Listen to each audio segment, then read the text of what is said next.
Alright, good afternoon. This is Lucky Lynx. This is the fourth video in the series on how to deepen, use the Black Hat Oracle. This is the Lucky Lynx Black Hat Oracle to get deeper readings or get a deeper understanding of the Oracle. I suggest you watch the first three videos first because they'll explain a little bit of the overview of the deck. Also, show you how I broke down the other pieces, and that brings us now to the 6 archetypes. These 6 archetypes are chosen specifically for a reason. They go in an order. I'll show you. Those 2 servants. These are the 6 archetypes. Let's say that you want to start a business. Let's say that you want your family to expand. Let's say that you want to create a kingdom, some kind of legacy, something to...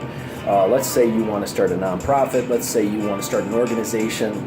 You want a big thing to leave behind, okay? You're thinking bigger than just, I'm going to go to work and come home. You need these 6 archetypes to make it happen. These are the 6 archetypes that you will meet all day long in everyone that you encounter, okay? That's a little secret about these particular archetypes from the tarot. They actually go way back further than people think they do. They go all the way back to Tibet, thousands of years ago. They were symbols written on tiles.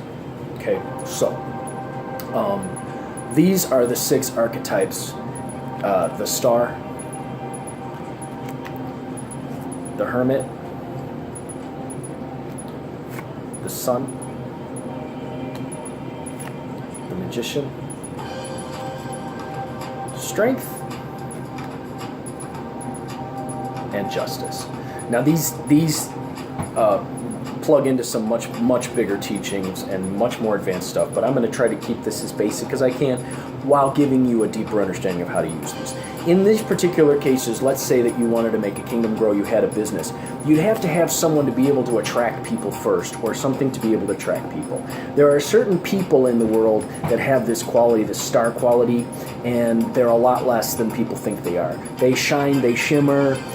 People see them and want to be around them, want to be near them. When the star is doing what it really does well, it can attract people and bring them to something much bigger than themselves, a bigger cause. Those people who truly are socialites and use their socialite ability to be able to lead people to larger causes in the world that need change, those are stars. Those individuals who have a sort of star quality, you see in the movies, you see Audrey Hepburn was a wonderful example of that. She was an amazing star.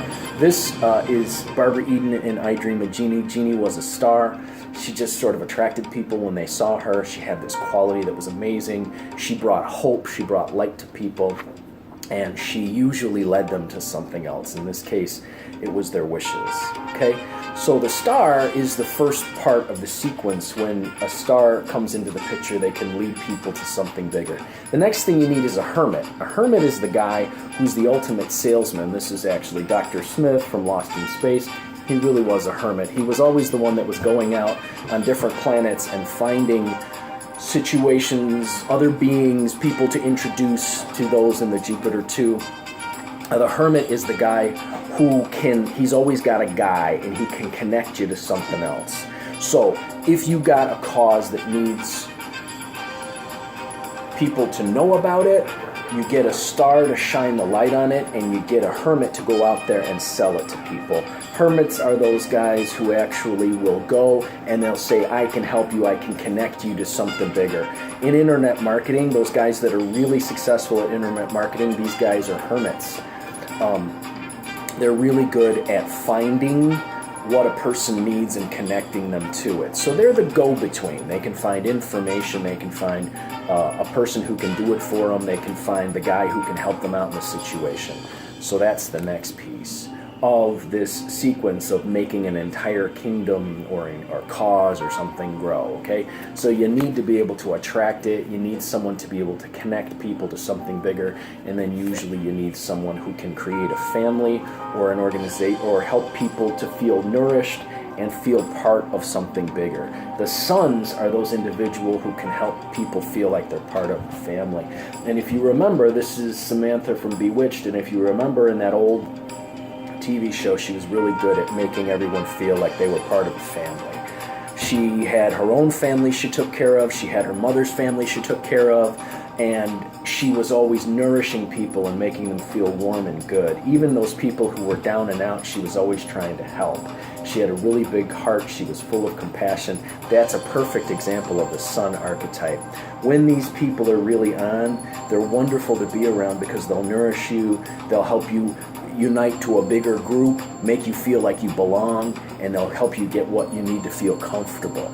So if you can attract people, connect them to something bigger, and make them feel wanted and needed, you are right on the way to building something that is big and lasting for a very long time. Next, you need some kind of magician. The magician is the guy or gal who creates a series of processes and who creates systems, who creates things that can solve problems. So these are the guys that you go to when you got a problem. Some of them can do it with the mind, some of them can actually build things, some of them can do it by programming things, some of them can invent things. There are all sorts of stars, hermits, suns, and magicians, and they express themselves depending upon the personality of the person. So the magicians are the guys that these people will bring you to get stuff done. These guys develop the systems, the processes, they employ processes to make things happen. And they're not above creating their own processes, their own systems as well, once they've gotten enough information. These are the guys that will always look at the quality of something, figure out how it works, and then use it in a new, exciting way that helps solve a problem that needs to be solved. Then you've got these guys, their strength. That's Jamie Summers from The Bionic Woman. Strength people are the guys who do the day in and day out stuff that needs to get done. These are the guys who actually will go in day after day and do this thing, this thing, this thing, this thing within an organization and make sure that all of that gets done. You can rely on them. As long as they know what they have to do, they'll do it. They don't like change a lot. They're not very adventurous, and they're kind of risk averse, and they want to feel secure within an organization or within a larger group of people or within a group of things, and they really are best at just getting the day-to-day stuff done. Then you've got these guys. These are Justice. Justice are the guys that make you laugh. They're the guys that, like the old jester in the old kingdoms, that will point out the limits of the king and the commoner alike and point out that in the end they all end up buried in the same ground and that one is not above the other. They are all about balancing things. These are the guys that will always tell you the other side of the story, or when you're really frustrated about something or something that someone's done, these are the guys that will always try to get you to see the other person's point of view, because they're always interested in balancing a situation and making the scales come together. Now here's the thing. Each one of you that's watching is probably one of these.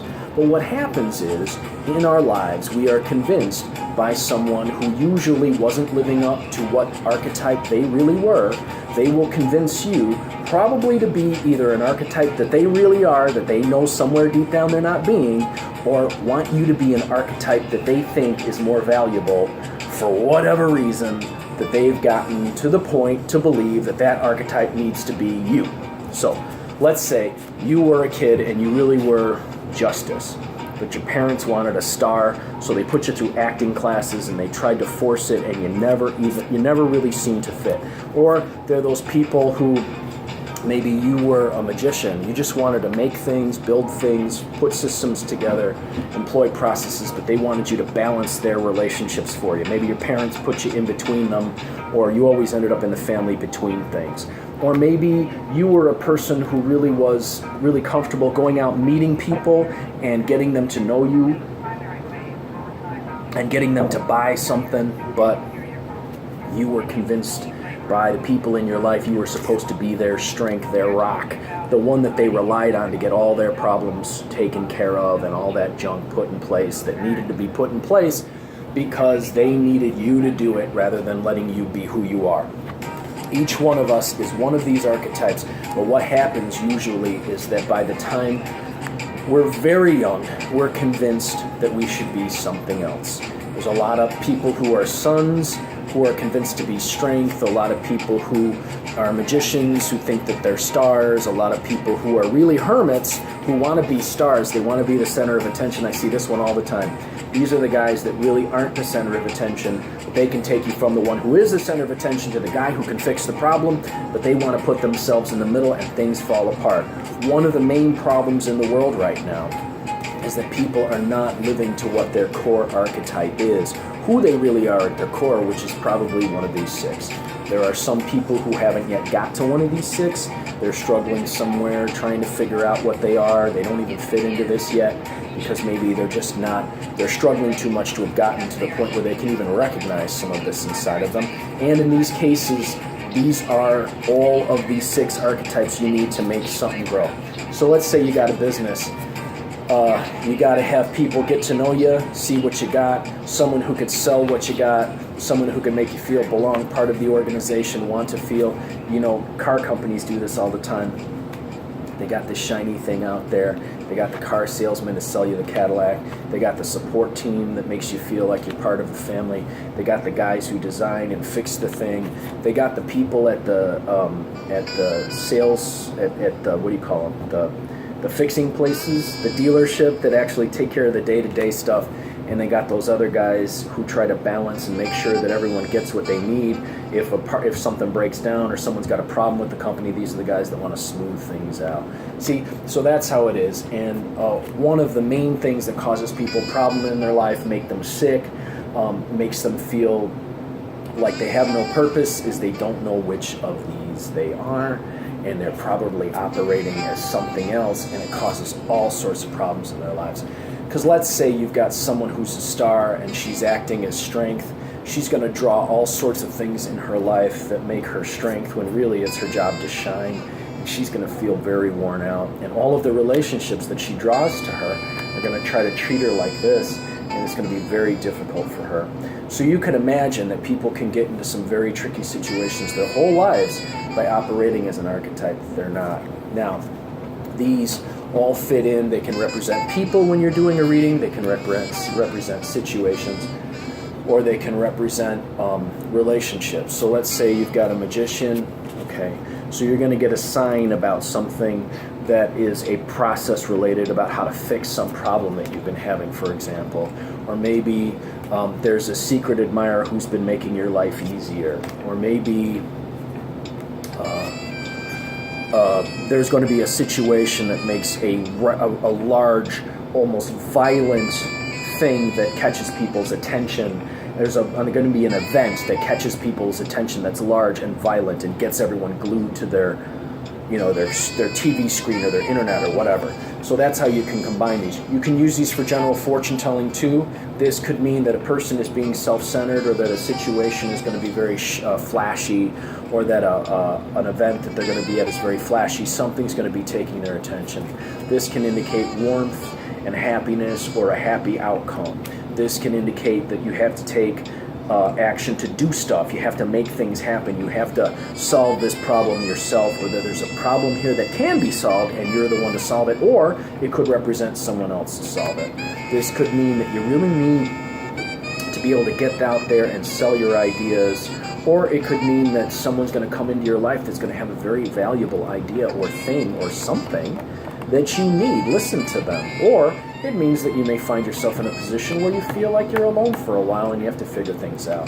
This one could simply mean you have to balance situation, or that you should take things less seriously and realize the true nature of things is not long-lasting, especially if that one came up with laughter. I'd say this would indicate, look, you're taking things way too seriously, time to break out of it. And then this one, or it could indicate that things are out of balance. Let's say the relationship comes up, the swans comes up. Where's my swans? So maybe this one came up, and with this one, it could mean something's out of balance because of anger. A partnership's out of balance because of anger and stubbornness, or one's taking advantage of the other. The last one could simply be telling you have to be strong in this situation, or you have to do the little details or take care of the day-to-day stuff. that you may not want to take care of. So, those are the 6 archetypes. That's how you could use them better. I'm Lucky Lynx. This is the Black Cat Oracle. If you want to get a hold of one of these, I'm going to put the link to my Etsy page below. You can click on that and buy it right through my Etsy page, and keep watching because I still got a couple of sections left. I'm going to do at least one more video about how to use these in a deeper way, and I'm hoping that this all makes sense. If you have any questions, again, put them in the thing below. I'll do my best to answer them. As always, wishing you success and good fortune in all you do.